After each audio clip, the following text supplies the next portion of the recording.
मां पकी यहाँ प्यार जो मुके दार जो न वही मार जो इहो त मां थी समझा धार जो न मार जो जेकर नूर लेते हुजे इन गाल के उतो ही समझैया पर तू मुके ये बुधाई कलाम तू गाई छाले तो अधी सर्दी ऐं गर्मी समझायो हुयो त कंहिं घर में वञी त उते दाख़िल थियण अॻ में सॾु कबो आहे ऐं चयईं त अधु नूर जो आवाज़ ॿुधे त पोइ हिते हटी वञजांइ त पोइ दर खां ॿाहिरि बि सॾकंदो कर न अंदर अची गानो गाईंदे त पोइ पादर त खाईंदे न हरू भरू छो तो पे मुंहुं नूर लाइ कुटराई सुठो न आहे त तू ख़ामोश रह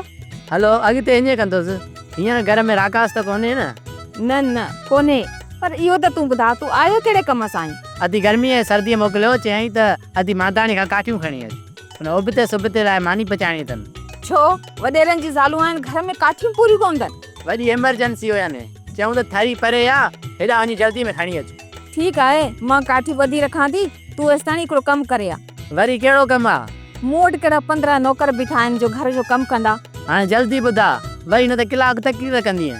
मड़िया मुआ ॻाल्हाईं त तूं तो न ही वठि पैसा वञी लूण जी थैली वठी अचे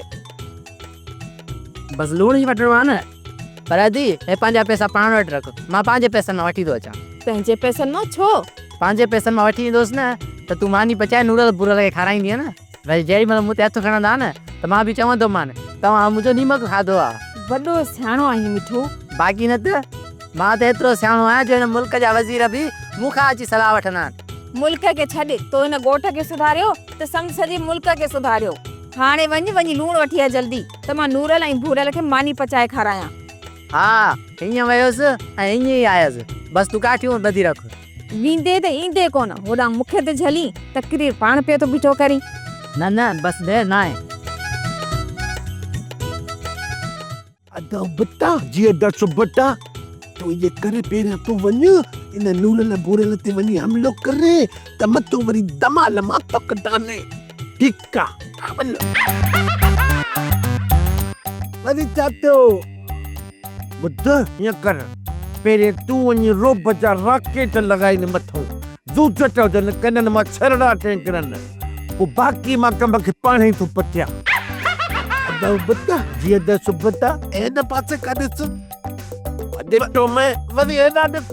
ॾिठो मैं वरी हेॾा ॾिस अरे सभिनि पासनि खां ॾिठो मैं अॼु मूंखे तूं इहो ॿुधाए त मां कहिड़े पासे खां तोखे बेवकूफ़ थो लॻां मतलब त मूंखे मोचड़ा न आहिनि खणा ॿुध भला रोब ज़रूरी आहे रोब न अदा बता एतिरो बि ज़रूरी कोन्हे मतलब पहिरें सॼे ॻोठ ते हिननि जो रोब हलंदो न मोटबरनि जो हाणे जे असां रोब कंदासीं त मोचड़ा कंदासीं मतलब तो सही सम्झो आहे पहिरें हिननि सां प्यार मोहबत सां ॻाल्हाईंदासीं जे ठहिया त ठीकु आहे न त पोयां पेर कंदासीं सोप सीरियल जहिड़ियूं ज़ालूं तहिड़ा मुड़ुस तमाम एपिसोड्स ॾिसो HD क्वालिटीअ में विज़िट करियो असांजो YouTube channel Sindh TV HD drama subscribe कयो असांजो official YouTube channel Sindh TV HD drama ऐं वधीक अपडेट लाइ बेल आइकन खे क्लिक करियो।